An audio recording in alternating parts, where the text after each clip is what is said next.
Director Paul W.S. Anderson gets a lot of crap thrown his way for the Resident Evil sequels. However, once upon a time, he directed two pretty good movies. There was the Mortal Kombat movie, which I will swear on my life that it is the greatest video game movie ever made, and until proven otherwise, that is my stance and I'm sticking to it.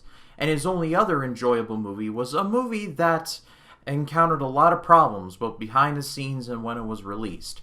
However, has since become a cult classic. It's from 1997, and it is called Event Horizon.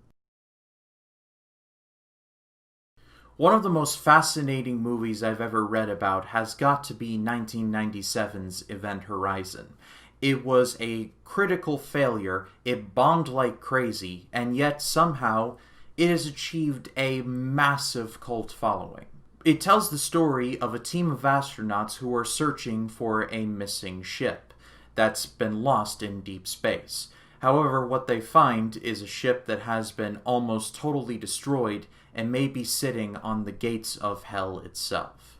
Similar to movies like Jaws or Apocalypse Now, Event Horizon had a crazy production history, to the point where a movie could be made about the making of this movie, and it would just be absolutely nuts. Like, make that happen, A24. Do what you did with The Disaster Artist.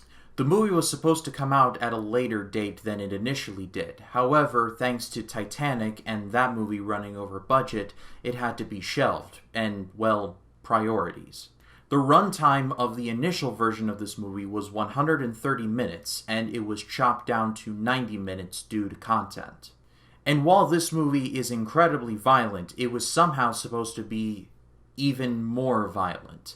The lost footage has been lost to history, but there is a pervasive rumor that is said that the lost footage is currently rotting away in a salt mine in Switzerland. But that can neither be confirmed nor denied. But when I first heard about this movie, I figured, oh, this has gotta be bad, because this was directed by Paul W.S. Anderson, who, outside of the first Mortal Kombat movie, has not really made a good movie. But I'm honestly shocked to say that this movie's actually pretty good. Not perfect, but it's far better than it had any right to be.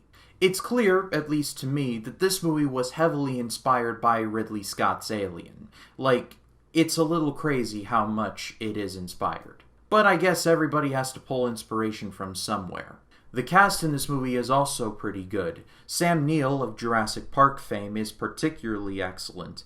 And so is Lawrence Fishburne, who 2 years after this would star in a little movie, you may have heard of it, it's called The Matrix. There are some hammy moments, and some of the scary moments do fall into the over-the-top category, but there are some genuinely disturbing dream sequences. I won't go any further than that, but let's just say when Sam Neill finally faces the gates of hell, it will make your hair stand on end.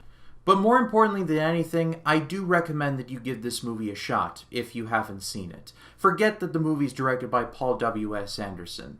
If you like space horror movies, then this is definitely for you.